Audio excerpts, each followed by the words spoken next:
Nonsense. കല്യാണം കഴിച്ചു കൊടുത്താൽ കേസ് ചാർജ് ചെയ്യില്ലെന്നു. ഇത് എവിടത്തെ CBI? കാലം മാറിപ്പോയില്ലേ മുതലാളി. ഇപ്പൊ ഇങ്ങനെയൊക്കെയാ ഇൻവെസ്റ്റിഗേഷൻ. വേണുവിന് ഒരു ഇരട്ട സഹോദരൻ. ലോക്കൽ പോലീസ് അന്വേഷണം ആരംഭിക്കുന്നതിന് മുമ്പ് തന്നെ എവിടെന്നോ പ്രത്യക്ഷപ്പെടുന്ന ഒരു CBI. എവിടെയോ എന്തൊക്കെയോ ചീഞ്ഞ് നാർന്നുണ്ട് ഡാഡി. വല്ല എലിയും ചത്തിടപ്പുണ്ടാവും. അതല്ല, എന്തൊക്കെയോ കുഴപ്പങ്ങളുണ്ടോ. നീയാണടാ എന്റെ മോൻ. ഞാൻ ചിന്തിക്കുന്ന അതേ വഴിയിൽ നീയും ചിന്തിക്കും. ഇതിനകത്തൊരു CBI ഇല്ല, കൂബിയും ഇല്ല. വളരെ ബുദ്ധിപൂർവ്വം ആരോ നടത്തിയ ഒരു തട്ടിപ്പ് നാടകമാണിത്. താൻ ഉണ്ടായിരുന്നിട്ടും ഇതൊക്കെ അവിടെ നടന്നു എന്ന് പറയാൻ നാണമില്ലല്ലോ. നാണം ഉണ്ടായിരുന്ന ഇതൊക്കെ നടക്കാണ്ടിരിക്കുവോ? നടക്കേണ്ടത് നടക്കും. എന്റെ ബുദ്ധി അല്പ സ്ലിപ്പായി പോയി. എന്തായാലും കൊള്ളാം. തിങ്കളാഴ്ച ആ വിവാഹം നടക്കാൻ പാടില്ല. നടന്നാൽ നമ്മുടെ കണക്കൂട്ടുകളെല്ലാം തെറ്റും. തെറ്റും. അതുപോട്ടെ, പാർട്ണർഷിപ്പിന്റെ പേരിൽ നമ്മൾ നടത്തുന്ന കള്ളത്തരങ്ങളെ കുറിച്ചൊന്നും പണിക്കർക്ക് അറിയില്ലല്ലോ. എവിടെ? അയാളൊരു പമ്പര വിധിയല്ലേ. അതുകൊണ്ടല്ലേ ട്രാൻസ്പോർട്ടിന്റെ എല്ലാ കാര്യങ്ങളും പണിക്കർ മുതലാളി ഏൽപ്പിച്ചിരിക്കുന്നത്. നമ്മുടെ കള്ളി വെളിച്ചത്താവുന്നതിന് മുമ്പ് രാജൻ കുഞ്ഞിന്റെയും ലക്ഷ്മിയുടെയും വിവാഹം ഉടനെ നടത്തിച്ചെടുക്കണം. ഞാൻ പറഞ്ഞിരുന്ന കാര്യം. രാജ, ഗണപതിക്ക് 5,000 റുപ്പീസിന്റെ ചെക്ക് കൊടുത്തേക്ക്. ശരി ഡാഡി. ചെക്കാണോ? പറഞ്ഞത് ഓർമ്മയുണ്ടല്ലോ. കല്യാണം ഉടനെ നടക്കണം. നിങ്ങൾക്ക് വീട് മാറിപ്പോയതായിരിക്കാം. ഇവിടെ CBI ജോലിയുള്ള ആരുമില്ല. അപ്പൊ ഈ വേണു? അതെ, വേണുവിന്റെ അന്തരനാണ്. പുള്ളി ഇപ്പൊ ഇവിടെ ഉണ്ട്. അഡ്വക്കേറ്റ് KS പിള്ളയുടെ ജൂനിയറായിട്ട് പ്രാക്ടീസ് ചെയ്തോണ്ടിരിക്കുകയാണ്. വേണു ഇപ്പൊ എവിടാ താമസം? അവന്റെ പഴയ സ്ഥലത്ത് തന്നെ.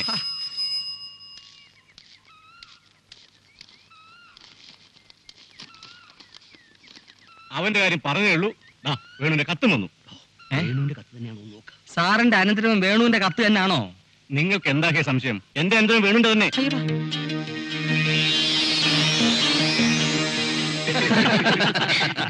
തക്ക സമയത്ത് ഞാൻ കണ്ടില്ലായിരുന്നെങ്കിൽ വിഷം ലക്ഷ്മി കുഞ്ഞിന്റെ ഉള്ളിലായനെ.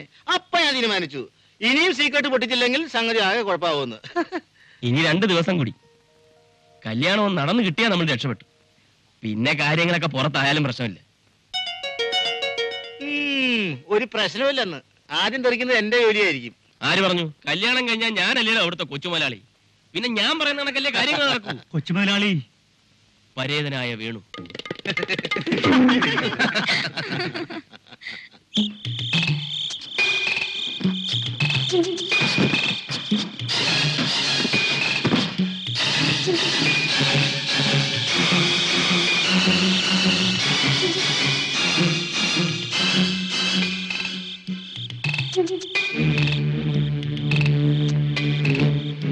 എനിക്ക് അന്നേ അപ്പുക്കുട്ടനെ സംശയം ഉണ്ടായിരുന്നു. അവന്മാര് വിചാരിക്കുന്ന പോലെ ഞാൻ അത്രയ്ക്ക് മണ്ടനൊന്നുമല്ല. ഈ വാശിക്ക് തിങ്കളാഴ്ച നമ്മൾ നിശ്ചയിച്ചിരുന്ന മുഹൂർത്തത്തിൽ തന്നെ രാജനും ലക്ഷ്മിയും തമ്മിലുള്ള വിവാഹം നടത്തണം. അവന്മാര് സംഘം ചേർന്ന് മുതലാളിയെ വല്ലതും ചെയ്യുമോന്ന എന്റെ പേടി. തമാശയ്ക്ക് വെടിവെക്കുകയോ നിസ്സാരമായി കത്തിയെടുത്ത് കുത്തിക്കൊല്ലുകയോ. അതൊക്കെ നേരിടാൻ എനിക്കറിയാം. പണിക്കൊരു ധൈര്യമായിട്ടിരിക്കേ. പിന്നെ ട്രാൻസ്പോർട്ട് സർവീസിന്റെ കുറെ ഇമ്പോർട്ടന്റ് ഫയൽസിൽ മിസ്റ്റർ പണിക്കർ ഒപ്പിടേണ്ടതായിട്ടുണ്ട്. അതൊക്കെ സഹദേവൻ തന്നെ നോക്കിയാൽ മതി. പരസ്പര വിശ്വാസം എന്നൊന്നില്ലെങ്കിൽ ഈ പാർട്ട്ണർഷിപ്പ് എന്ന് പറയുന്നതിലൊക്കെ എന്താ അർത്ഥമുള്ളേ?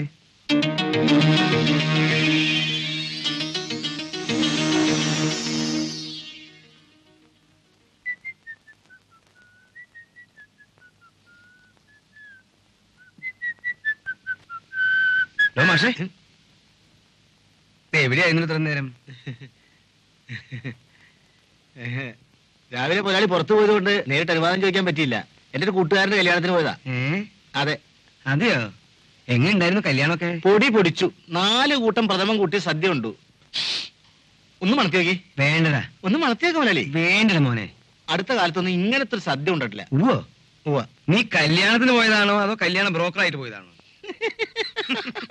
ഈ മുതലാളി ചിലപ്പോ തമാശ പറഞ്ഞേട്ടാ മനുഷ്യൻ ചിരിച്ചിരിക്കത്തു. അതെ, ചില മുതലാളിമാർ തമാശ പറഞ്ഞേട്ടാ ഭയങ്കര വളിപ്പാ. എന്തൊരു തമാശ ഇങ്ങനെ തമാശ പറയരുത് കേട്ടോ. എന്തത്? തമാശ പറഞ്ഞത് നിർത്തണ. ഇത്രയും കൊല്ലം നിന്നെ പോറ്റിനുള്ള ശിക്ഷയാണോ നീ എനിക്കെന്ന്? മുതലാളി മിണ്ടിപ്പോവരുത്. നീ നിന്റെ കൂട്ടുകാരെ കൂടെ തന്നെ കൂടിക്കോ. പാട്ടും കൂത്തായിട്ട് നടന്നോ? ആ CBI കാരനെ പറഞ്ഞേക്ക് തിങ്കളാഴ്ച മുഹൂർത്ത സമയത്ത് തന്നെ വന്നോളാം. മുതലാളി വേണ്ട, ഒന്നും എനിക്ക് കേൾക്കണ്ട. എല്ലാം എനിക്ക് മനസ്സിലായി. ഈ നിമിഷം നിന്റെ പെട്ടി സാധനം എടുത്തിറങ്ങണം. മുതലാളി ഞാൻ ഇറങ്ങി പോടാ.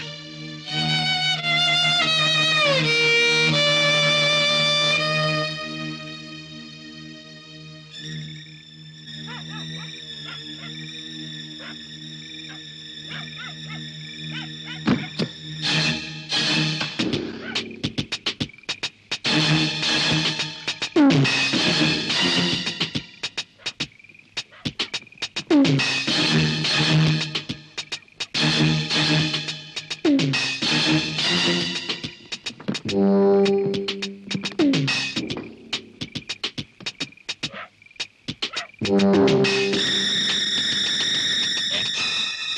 കൂടെ ചേർത്ത് ഇവിടുന്ന് കയറ്റി അയക്കുന്ന 10ാമത്തെ ലോഡാണ്.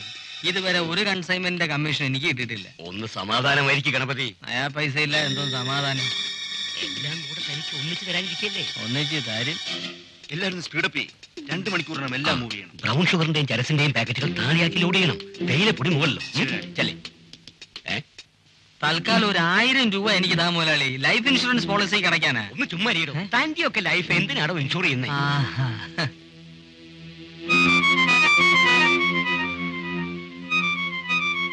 ഉണ്ട ചോറിന് നന്ദിയുള്ളവനാണ് ഞാൻ പറയുന്നത് വിശ്വസിക്കേ. ഒരിക്കലും മുതലാളിയെ ദ്രോഹിക്കാൻ വേണ്ടിയായിരുന്നില്ല ഞാൻ ആ ഗാനമേളക്കാരുടെ കൂടെ കൂടിയത്. ലക്ഷ്മിക്കുഞ്ഞിന്റെ സങ്കടം കാണാൻ കഴിയാത്തതുകൊണ്ട് മാത്രമാണ്. വേണുവിന് ലക്ഷ്മിക്കുഞ്ഞിനെ കല്യാണം കഴിച്ചു കൊടുക്കണമെന്ന് ഒരിക്കലും ഞാൻ പറയില്ല. പക്ഷേ കെട്ടിച്ചു കൊടുക്കാൻ പോകുന്ന പയ്യൻ ഏത് തരക്കാരനാണെന്ന് മുതലാളി നേരിട്ട് ചെന്ന് കണ്ട് മനസ്സിലാക്കണം. അതെന്റെ ഒരു അപേക്ഷയാണ്.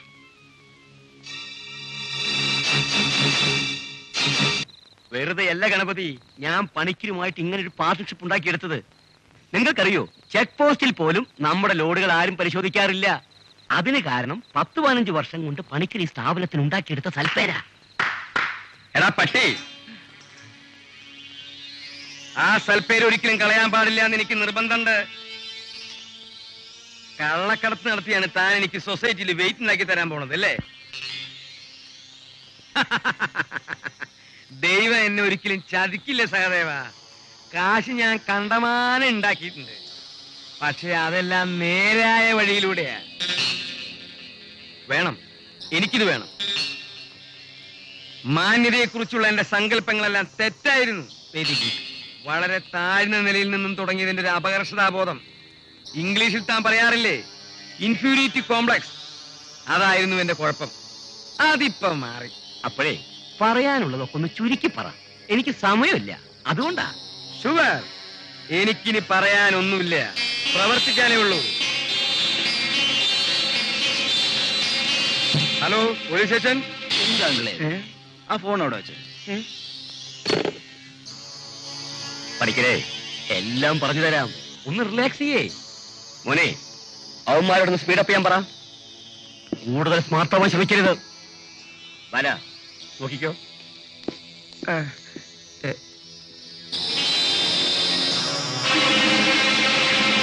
എടാ പൊട്ടിയുടെ മോനെ, സെണ്ടി ഒന്ന് കളഞ്ഞ ഓടാ.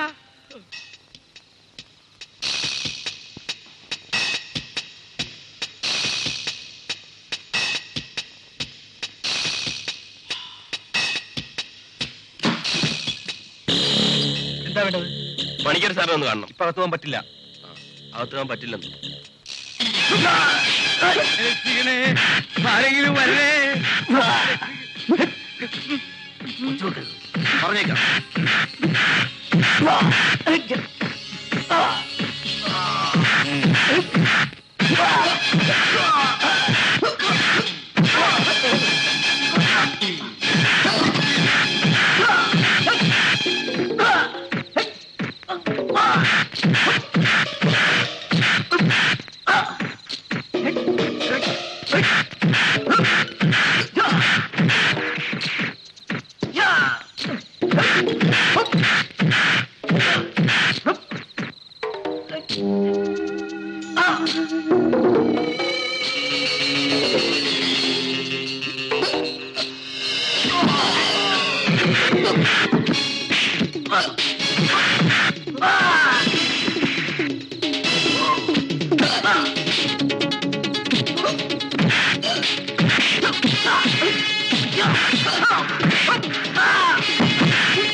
അടുത്താണ് കൊണ്ടുവാ.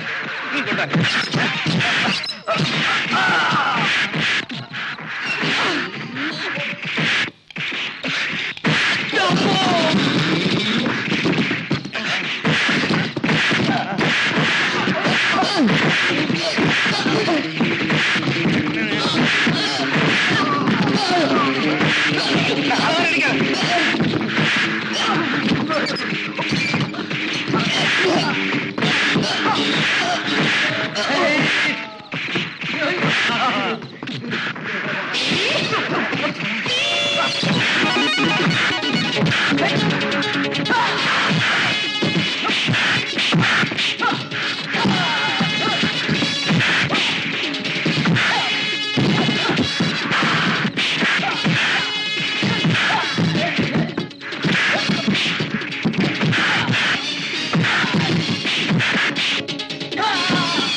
വേണു, ഞാൻ 10 എണ്ണുന്നതിനുള്ളിൽ നീ ഇവിടെ മരിച്ചു വീഴും.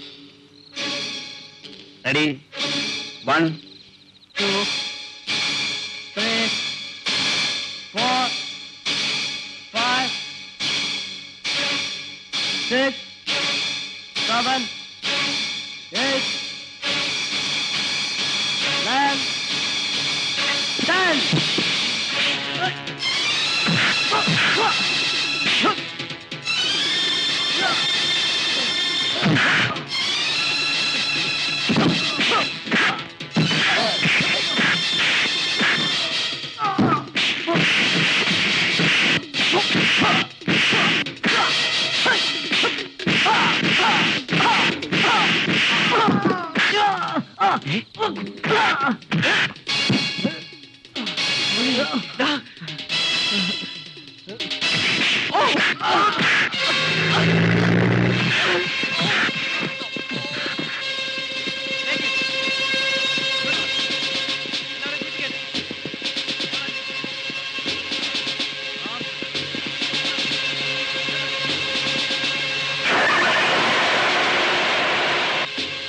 എല്ലാവരും അറസ്റ്റിലായി സാർ.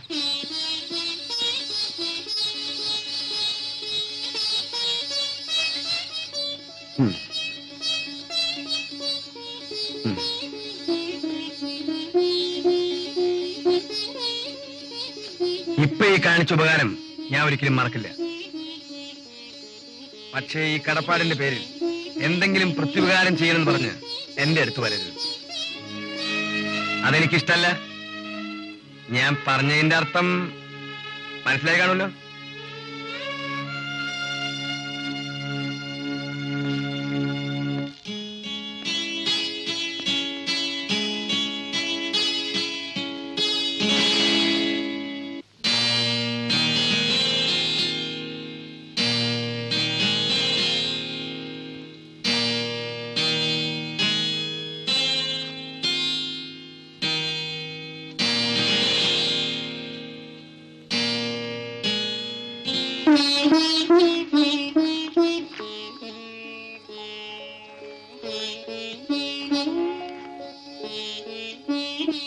വെറുതെ ഓരോന്ന് ആഗ്രഹിച്ചുകൊണ്ട് മാത്രമായില്ലല്ലോ.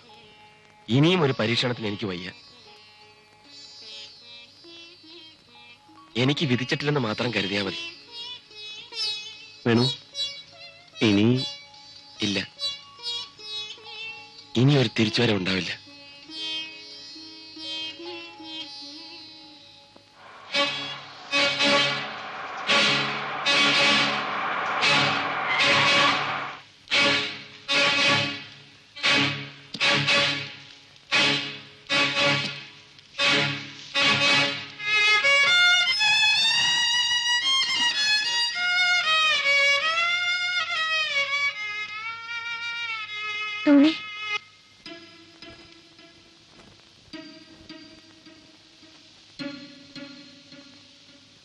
ലേറ്റായി പോയി ലക്ഷ്മി. ഇപ്പോ ട്രെയിൻ പോയി കഴിഞ്ഞിട്ടുണ്ടാവും.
പണിക്കാരുടെ ഇഷ്ടം അതാണെങ്കിൽ പിന്നെ അങ്ങനെ തന്നെ ആയിക്കോട്ടെ.